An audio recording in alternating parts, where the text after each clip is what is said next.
تمام تعریفیں اللہ تعالیٰ جل مجدہ الکریم کے لیے، درود و سلام نبی کرم نور مجسم شفیع معظم احمد مجتبیٰ جناب حضرت محمد مصطفیٰ صلی اللہ تعالیٰ علیہ وسلم کی ذات والا صفات کے لیے حمد و صلوات کے بعد، عزیز دوستو، بزرگوں اور بھائیوں، انسان کھائے پیے سوئے جاگے تو اس کے جسم کی ضروریات پوری ہوتی ہیں، لیکن جب وہ اللہ کا ذکر کرتا ہے، نماز پڑھتا ہے، دعا مانگتا ہے، استغفار پڑھتا ہے، درود و سلام کے گجرے پیش کرتا ہے، تو پھر اس کی روحانی ضروریات پوری ہوتی ہیں۔ آج جس زمانے میں ہم وقت گزار رہے ہیں، لوگوں کی جسمانی ضروریات پوری کرنے کے لیے، غذائی ضروریات پوری کرنے کے لیے بہت سارے بندوبست کیے جا رہے ہیں، لیکن جتنا لوگ اپنی ظاہری ضروریات میں خود کفیل ہوتے جا رہے ہیں، اتنا ہی زیادہ وہ روحانی طور پر کمزور ہوتے جا رہے ہیں۔ گھنٹوں بیٹھ کر گپ شپ کرنے والے لوگوں کے لیے تھوڑی دیر بھی ذکر الہی کرنا مشکل ہو جاتا ہے۔ لمبی چوڑی باتیں کرنے والے، لمبے چوڑے دلائل دینے والے لوگ اور سمجھدار لوگ اور سیانے لوگ عبادت کے معاملے میں سستی کرتے ہیں، عمل کے مسئلے میں کمزور ہو جاتے ہیں۔ تسبیحات کرنا، وظائف پڑھنا، درود و سلام پڑھنا، کم بولنا، سچی بات کرنا، صبر سے رہنا، شکر کو اپنانا، قناعت اختیار کرنا، حسد، بغض، عداوت سے بچنا، یہ لوگوں کے لیے مشکل ہو جاتا ہے۔ پھر اس کا نقصان یہ ہے کہ معاشرہ ایک عجیب سی بے سکونی اور بے قراری کا شکار ہے۔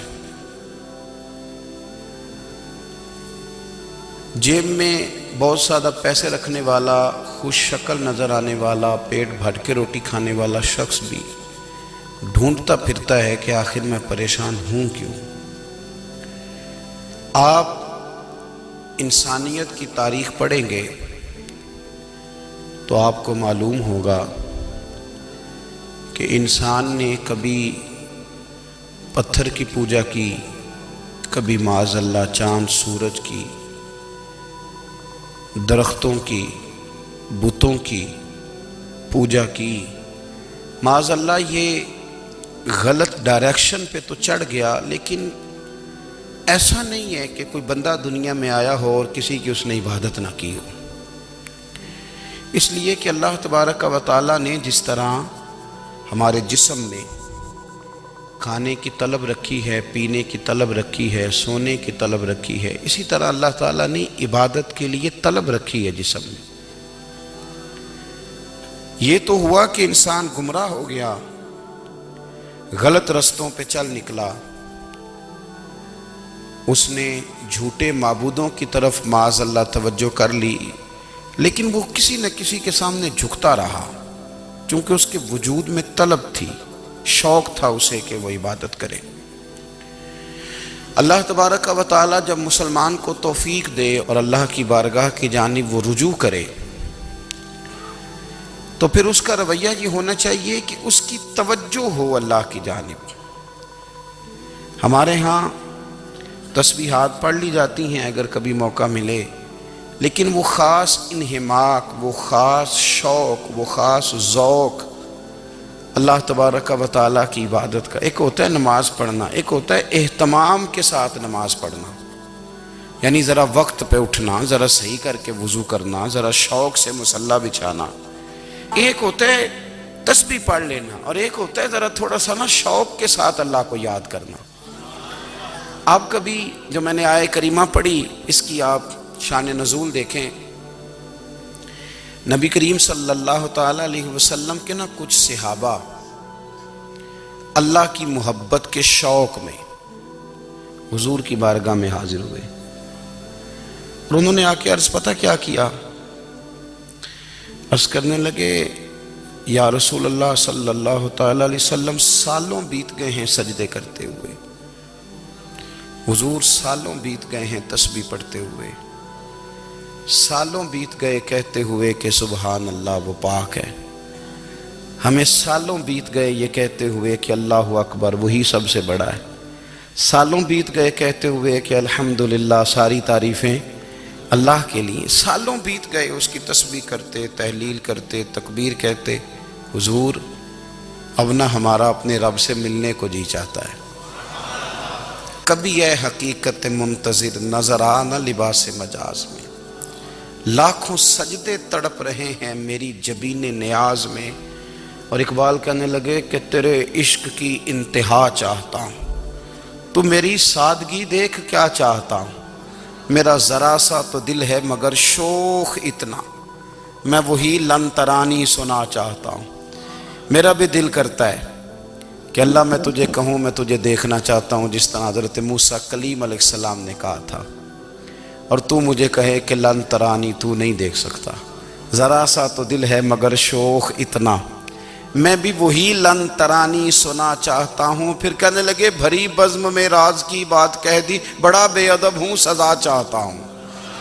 دیکھو سب لوگوں کے بیچ ہی میں نے یہ کہہ دیا۔ میرے عزیز صحابہ نا شوق میں، کتنے سارے لوگ ہیں آپ، کتنی ماشاءاللہ بڑی تعداد میں آپ آئے، ہم بھی کبھی اس شوق میں گئے ہیں کہ ہمارے رب کو دیکھنے کو دل چاہتا ہے، ہمارا جی چاہے وہ کبھی ہمیں ملے، ہم کبھی اس کی زیارت کریں، اس کی بارگاہ کرم میں ہم حاضر ہوں۔ صحابہ نے عرض کیا یا رسول اللہ صلی اللہ تعالی وسلم ہمارا رب کہاں ہے؟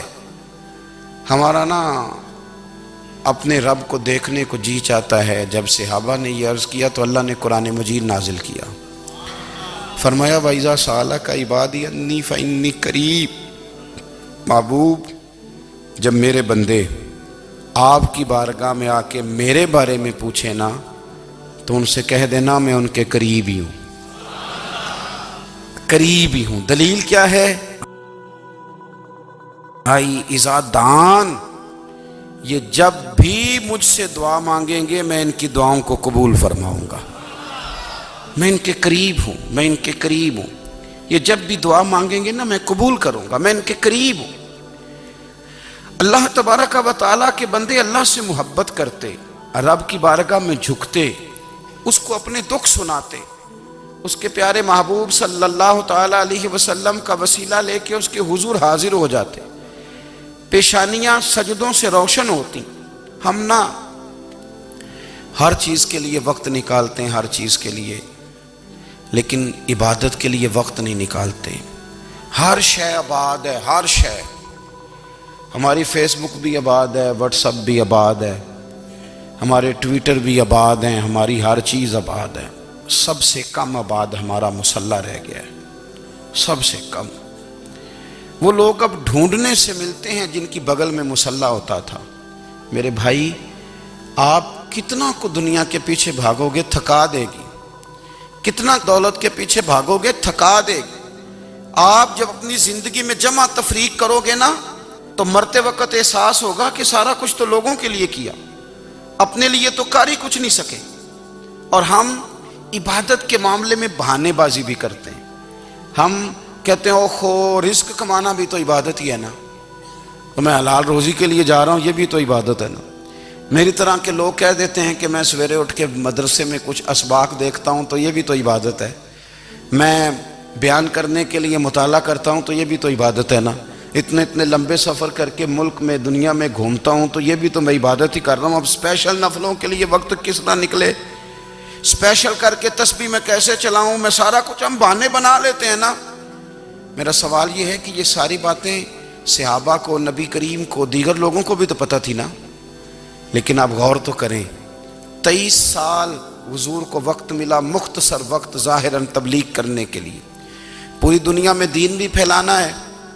گھر میں 11 ازواج ہیں، 4 بیٹیاں ہیں، ان کی اولادیں، سارے کام کاج بھی دیکھنے ہیں، لیکن سیدہ طیبہ طاہرہ حضرت عائشہ صدیقہ رضی اللہ تعالیٰ عنہ فرماتی ہیں سارا دن تبلیغ کرتے، ہر غلام کے دکھ سنتے، گھر میں آتے تو اپنے گھر والوں کا خیال کرتے، کام میں ہمارا ہاتھ بٹاتے۔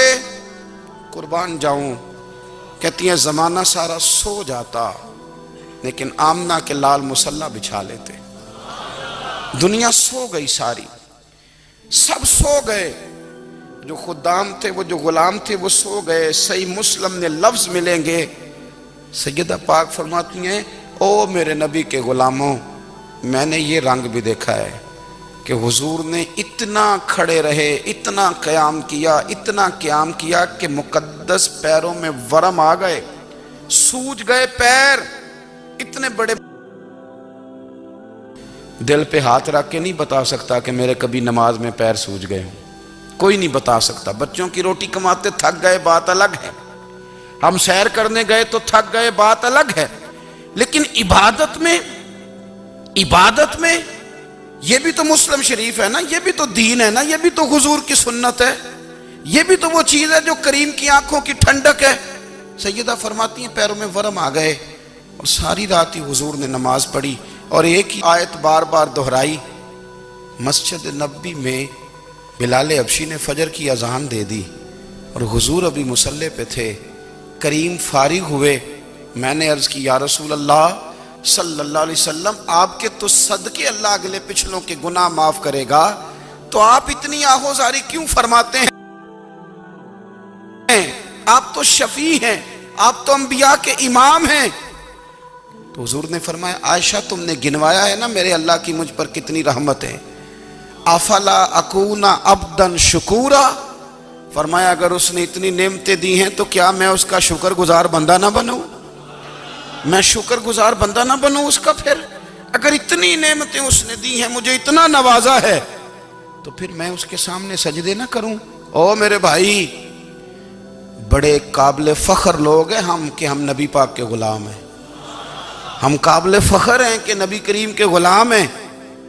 کیا کبھی اس غلامی کے شکرانے میں بھی 2 نفل پڑھے کہ یا اللہ تیرا شکر ہے تو نے ہمیں حضور کا غلام بنایا ہے؟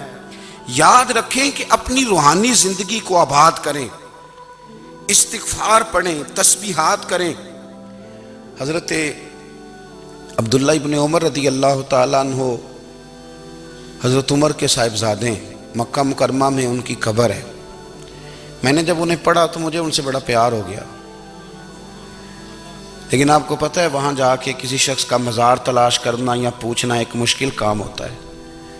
تو ایک دفعہ میں مکہ شریف میں حاضر تھا، تو ایک گاڑی والا ڈرائیور مجھے کہنے لگا کہ مولانا میں آپ کو جانتا ہوں، مجھے آپ سے محبت ہے، ایک بات بتاؤں آپ کو؟ میں نے کہا بتاؤ۔ کہنے لگے حضرت عبداللہ ابن عمر کی قبر دیکھنی ہے۔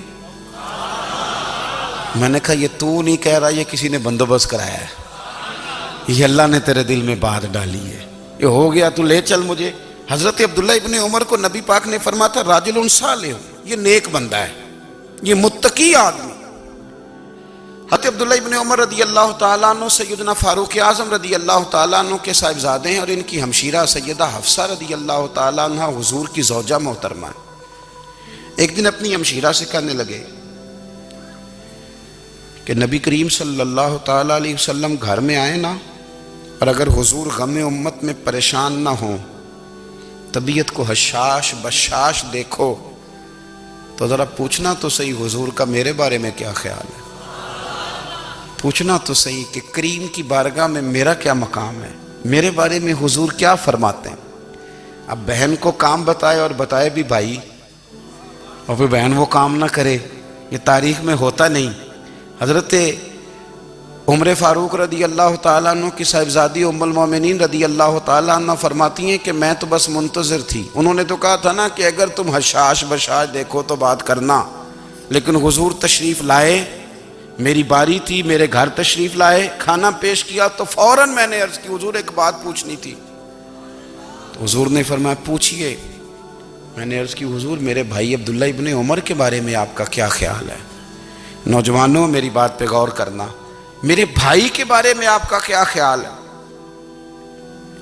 تو نبی کریم صلی اللہ تعالیٰ علیہ وآلہ وسلم نے میری طرف دیکھا، اور پھر حضور زیر لب تھوڑا مسکرائے، اور بریلی کے امام کہتے ہیں کہ حضور مسکرا دیتے تھے نا تو جو بڑا دکھی ہوتا تھا وہ بھی ہنس پڑتا تھا۔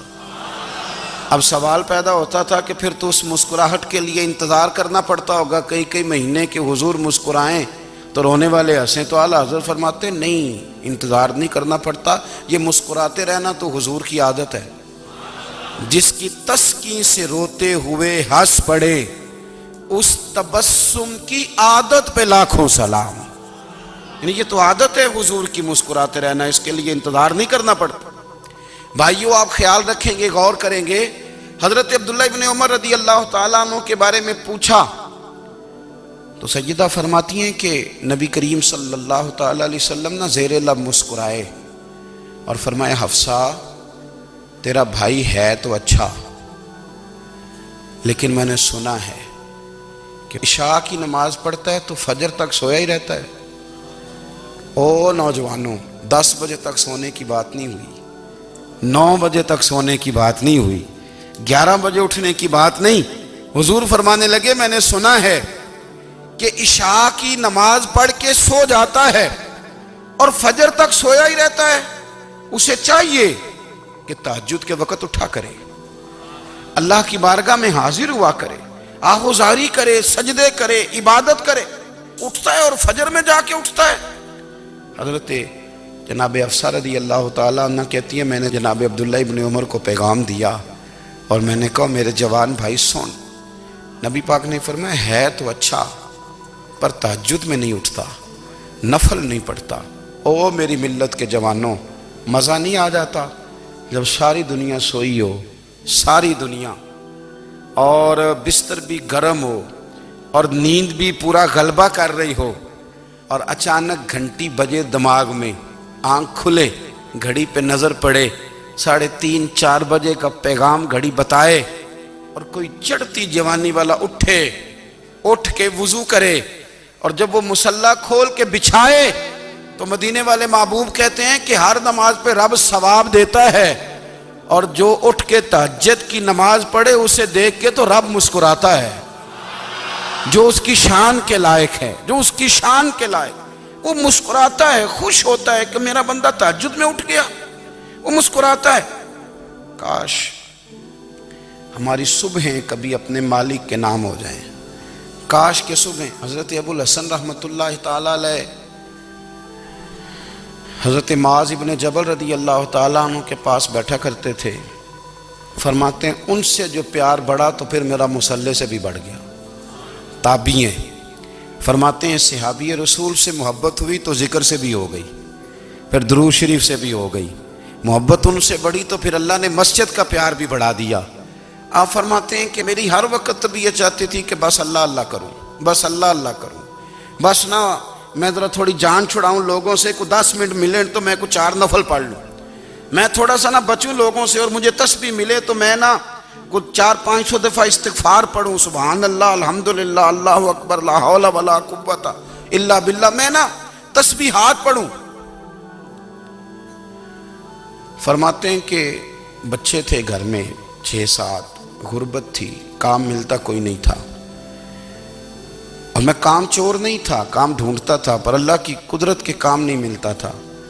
فرماتے ہیں کہ میں نے ایک دن اپنی اہلیہ سے کہا کہ آج میں پھر جاتا ہوں کام ڈھونڈنے، تو میری بیوی بڑی فرما بردار تھی، پر اس دن نہ غربت کے ہاتھوں تنگ آ کے کہنے لگی آج نانا کوئی تو چیز لے کے آیا، تو مجھ سے بچوں کی بھوک نہیں دیکھی جاتی، یہ سب روگاں دا روگ محمد جس دا نام غریبی، کنڈ بلا کے لنگ جاندے نہیں دوست یار قریبی، تو آج نہ کچھ لے کے آیا تو میں بچے لے کے میکے چلی جاؤں گی۔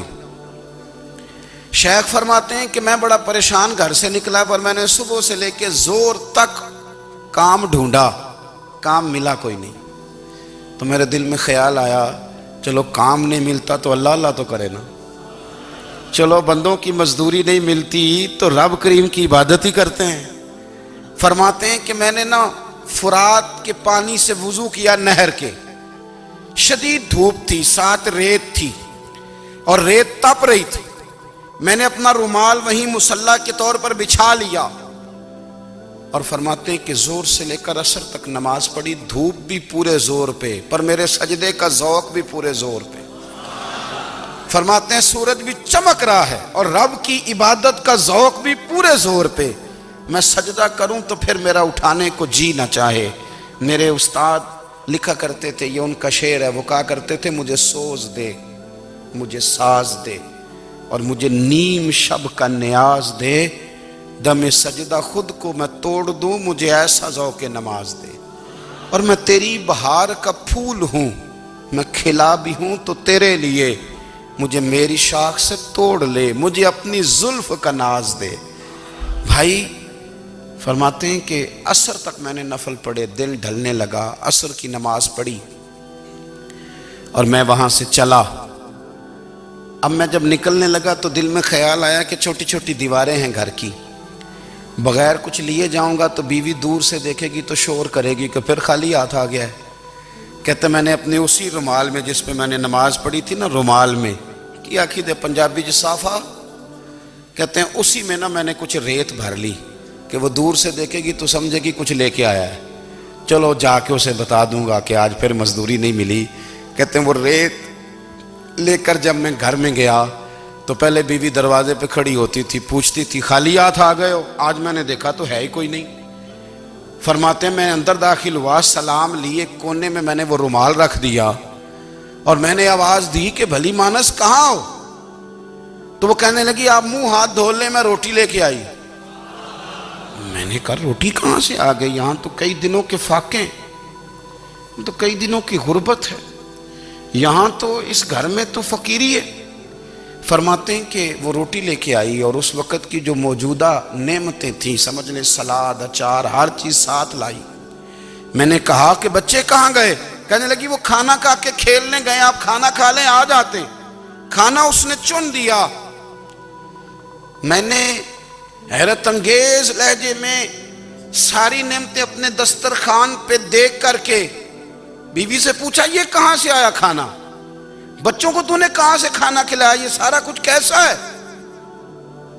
کہنے لگی پتہ نہیں آج آپ کس کریم کی مزدوری کرنے چلے گئے تھے، پتہ نہیں کس کریم کی، میرے گھر میں تو اتنی نعمتیں آئی ہیں کہ مجھ سے سنبھالی نہیں جا رہی، اتنا اناج ہے، اتنا گندم ہے، کس کریم کے دروازے آج چلے گئے تھے؟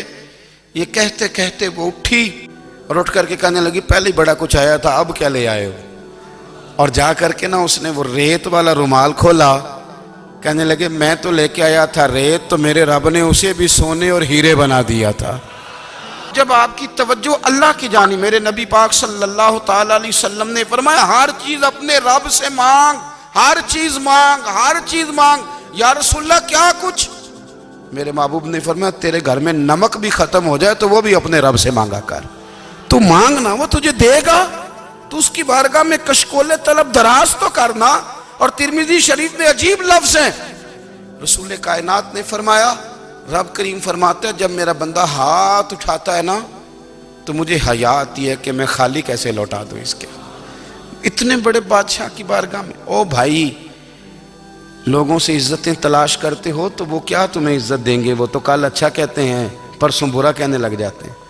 لوگوں کے سامنے گڈ بک میں آنا چاہو گے تو وہ تو سویرے تمہارے بارے میں کچھ کہیں گے، شام کچھ اور کہیں گے۔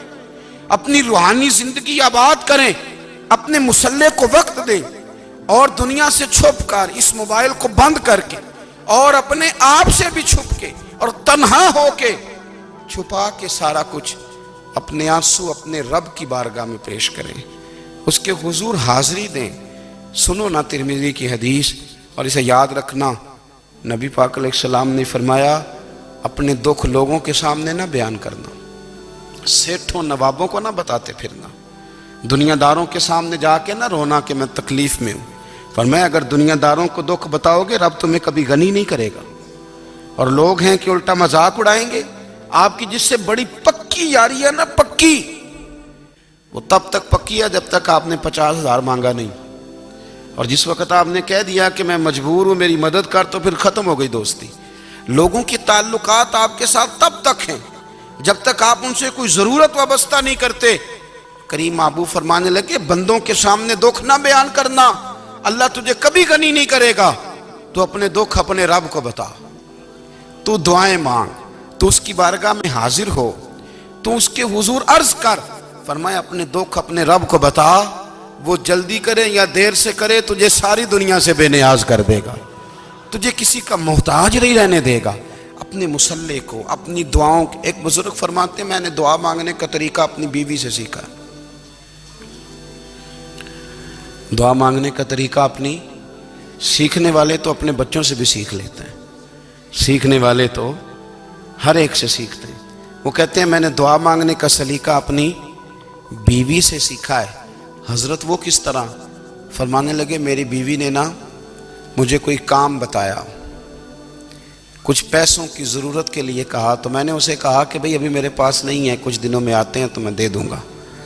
عورتوں کی عادت ہوتی ہے وہ بار بار یاد کراتی ہیں. 2-4 دنوں کے بعد پھر اس نے کہا حضرت وہ میں نے کہا تھا کچھ پیسے، میں نے اسے کہا کہ ابھی میرے پاس نہیں ہے، کچھ دنوں میں ملتے ہیں تو میں تمہیں دے دوں گا.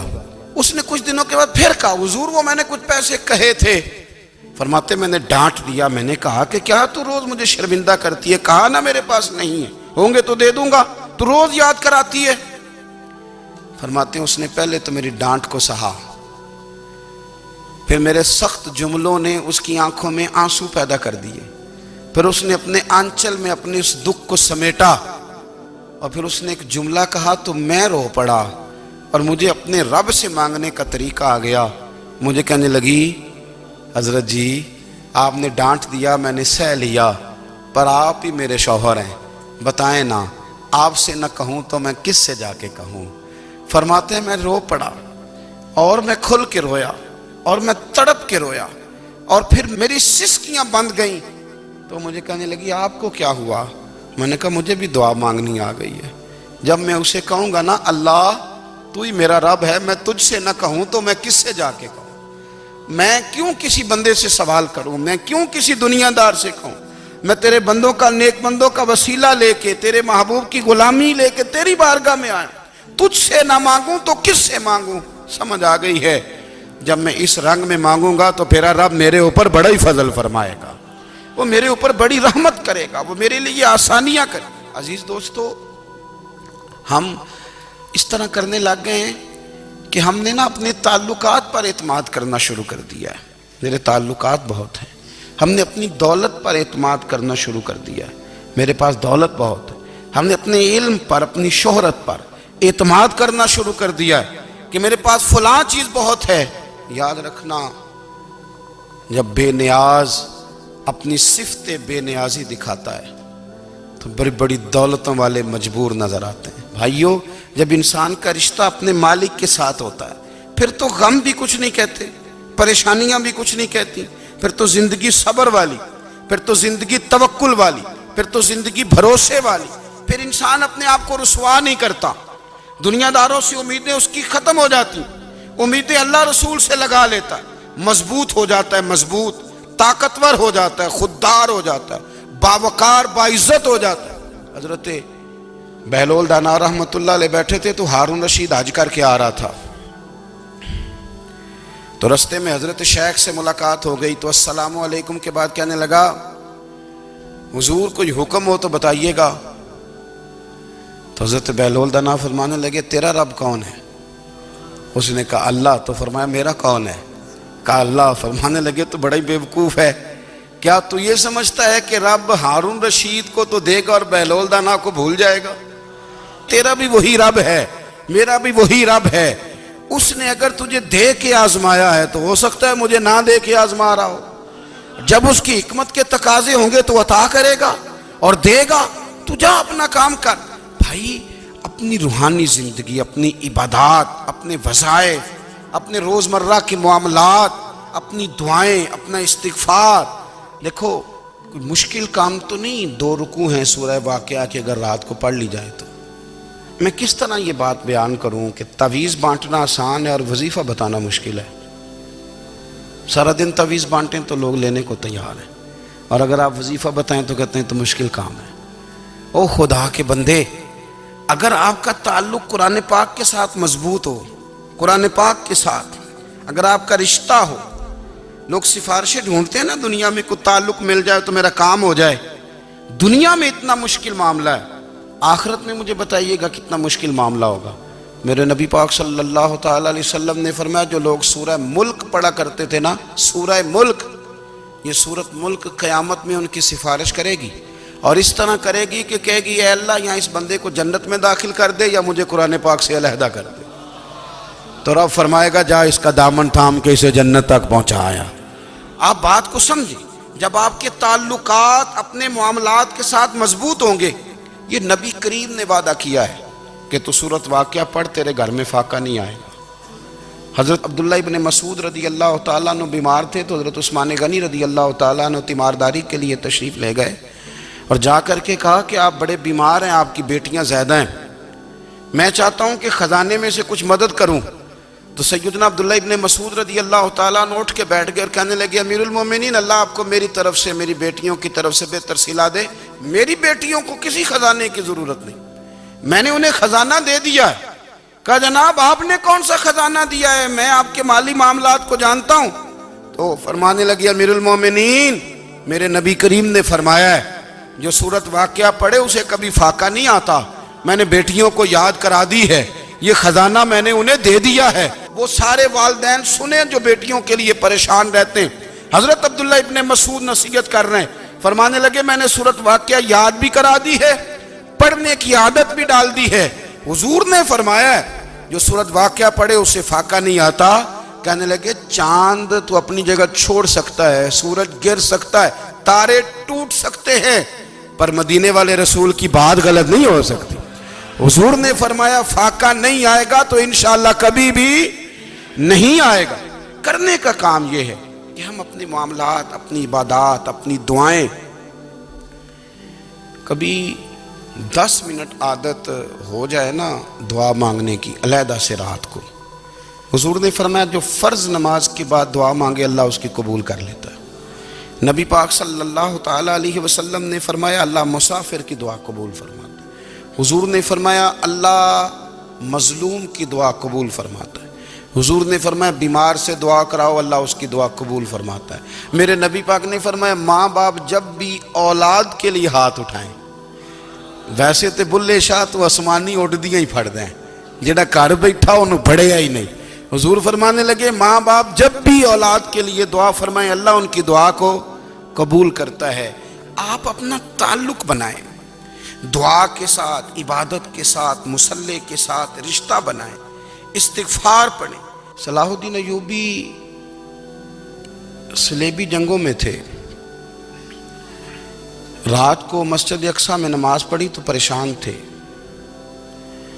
ایک بزرگ سے ملاقات ہوئی تو وہ کہنے لگے کہ آپ بڑے پریشان ہیں. کہنے لگے حضور پریشان اس لیے ہوں کہ پہلے ہی مسلمان کمزور ہے، اب میں نے سنا ہے دشمن کا ایک بحری بیڑا وہ جنگی سامان سے بھرا ہوا آ رہا ہے، تو اب ان کے پاس اور تلواریں اور نیزے آ جائیں گے، مسلمانوں کے پاس پہلے ہی وسائل کی کمی ہے، پریشان ہو کس طرح کر کے مقابلہ کریں گے. یہ بات کہتے ہی صلاح الدین ایوبی نے بزرگوں سے کہا حضور آپ بھی دعا کرنا، دعا کی بڑی طاقت ہے. میرے نبی پاک نے فرمایا دعا مومن کا ہتھیار ہے، دعا مومن کا. حضور نے فرمایا تقدیر کو سوائے دعا کے کوئی چیز نہیں بدل سکتی. دعا مومن کا ہتھیار ہے، یہ کافر کے پاس کوئی نہیں، یہ ہتھیار ہے مومن کا. اللہ کرے آپ کو سمجھ آئے، پھر سنیں کئی بار کہہ چکا ہوں یہ ہتھیار ہے. کافر کے مقابلے میں جو تیرے پاس سب سے بڑا ہتھیار ہے وہ دعا ہے. دعائیں کرانی چھوڑ دی، کرنی چھوڑ دی، لینی چھوڑ دی. حضرت سیدنا انس بن مالک رضی اللہ تعالیٰ عنہ فرمایا کرتے تھے میں نے وہ رنگ دیکھا ہے جب حضور دعا مانگتے تھے اور حضور کی مقدس آنکھوں میں آنسو بھی ساتھ ہی بہا کرتے تھے، میں نے وہ انداز دیکھا ہے. تو صلاح الدین ایوبی بزرگ سے کہنے لگے آپ بھی دعا کیجیے، اور خود رونے لگے اور سر سجدے میں رکھ کے رونے لگے اور عشاء سے لے کر فجر تک روئے، خوب روئے. صبح وہ بزرگ آئے تو صلاح الدین ایوبی کا خوبصورت اور ہنستا ہوا چہرہ دیکھا. کہنے لگے آپ بڑے خوش ہیں، رات تو میں نے بڑے روتے ہوئے دیکھا تھا. تو کہنے لگے حضور وہ جو بحری بیڑا آ رہا تھا نا وہ پانی میں ڈوب گیا ہے، اب وہ نہیں آ رہا، ابھی خبر آئی ہے تو میں بڑا خوش ہوں. بزرگ کہنے لگے اٹھ سینے سے لگ اور سن ایک بات، وہ بحری بیڑا پانی میں نہیں ڈوبا، وہ تیرے آنسوؤں میں ڈوب گیا ہے. وہ جو تو رات رویا ہے نا رب کریم کی بارگاہ میں تو وہ ڈوب گیا ہے. بھائی اپنا مصلی کا، عبادت کا، وظائف کا، اللہ اللہ کا سلسلہ اس کو مضبوط کریں، اپنی دعاؤں کے تعلق کو مضبوط کریں۔ دعائیں بڑے انقلاب برپا کر دیتی ہیں۔ ہم تھوڑے تھوڑے نا جب سے خشک ہوئے ہیں نا، خشک، اور میری تو جماعت ہی صوفیاء کی جماعت تھی، ہم تو داتا علی اجمیری کی جماعت سے، ہم تو خواجہ اجمیری کی جماعت سے، ہم تو شیخ احمد فاروق سرہندی کی جماعت سے، ہم تو صوفیاء کی جماعت۔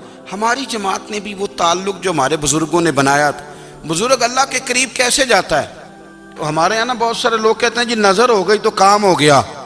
بھئی جو بخاری مسلم میں طریقہ ہے نا اللہ کا قرب پانے کا، وہ تو نفل ہے۔ نبی کریم علیہ السلام نے فرمایا بندہ نفلوں کے ذریعے رب کے قریب جاتا ہے، اور اتنا قریب جاتا ہے کہ پھر اللہ اس کی زبان بن جاتا ہے، اللہ اس کی آنکھیں بن جاتا ہے، کان بن جاتا ہے، ہاتھ اور پیر بن جاتا ہے۔ تو یہ تو عبادت ہے، یہ تو اللہ کی بارگاہ کی حاضری ہے جو آپ کو اللہ کے قریب کرے گی۔ تو اپنے نماز کو اہمیت دے کے ادا کریں، نمازیں موبائل بند کر کے ادا کریں۔ لیکن نا کچھ لوگ کہتے ہیں مجھے ٹائم نہیں ملتا نماز کا، تو میں کہتا ہوں یہ آپ نے بڑی جرت کی بات کی ہے۔ مجھے کو میرا پیر بھائی کہہ دینا میرے پاس ٹائم نہیں آپ کو ملنے کا، تو میں کہتا ہوں آج کے بعد آنا ہی نہ۔ میں تو کیا سمجھتا ہے، تو بہت بڑا آدمی ہے، تیرے پاس ٹائم نہیں اور ہمیں ملنے کا ٹائم، موج کر۔ تو آپ نے اللہ رسول کو کہہ دیا ٹائم نہیں۔ اور عجیب فلسفہ ہے نا، کہا جائے نماز پڑھنے آؤ تو کہتے ہیں کپڑے ٹھیک نہیں، اور کہا جائے کہ آؤ ذرا دعوت پہ چلیں تو کہتے ہیں 1 منٹ ٹھہر میں کپڑے بدل کے آیا۔ نماز کے لیے کہا تو کہتا ٹھیک نہیں، دعوت کے لیے کہا تو کہتا میں ذرا تیاری کر لوں، یوں جانا مناسب نہیں۔ یہ معاملہ ٹھیک نہیں۔ رب تو فرماتا ہے کہ جب تو مسجد میں آ تو زینت اختیار کر کے آ، خوب ذوق سے دعا مانگیں، خوب شوق سے نماز پڑھیں، خوب استغفار کا مزاج بنائیں۔ آپ لوگوں کے بیچ رہ کے سوکھ حاصل کرنا چاہتے ہیں، لیکن آپ کو پتہ ہے کئی مہینے غار حرا میں رہنا بھی مدینے والے محبوب کا طریقہ ہے۔ ہر سال اعتکاف بیٹھنا الگ سے، یہ بھی حضور کا طریقہ ہے۔ مسجد نبوی کے اندر دروازہ کھلتا تھا نبی کریم کا، پر گھر کے اندر نفل پڑھے نبی پاک، اور حضور فرماتے ہیں کچھ نفل نماز گھر میں بھی پڑھا کرو، گھر کو قبرستان نہ بناؤ۔ ہمارا گھر اللہ کے ذکر سے آباد ہوگا اگر ہم نماز پڑھیں گے نا۔ میں جب سنت پڑھنے کے لیے گھر میں کھڑا ہوتا ہوں تو میرا جو 2.5-3 سال کا بیٹا ہے نا، وہ بھی میرے ساتھ نماز پڑھنی شروع کر دے۔ اسے پتہ کوئی نہیں نماز کیا ہوتی ہے، لیکن وہ بھی نا سجدہ نہ بھی کرنا ہے تو ساتھ لیٹ ضرور جاتا ہے۔ پتہ چلا بچے لیکچر دینے سے نماز نہیں پڑھتے، نماز شروع کر دیں تو بچے بھی شروع کر دیتے ہیں۔ ہم جب پریشان ہوتے ہیں تو لیکچر دیتے ہیں، تو لیکچر تو باہر شاید چل جائے، گھر میں کیسے چلے گا؟ گھر میں تو عمل چلے گا۔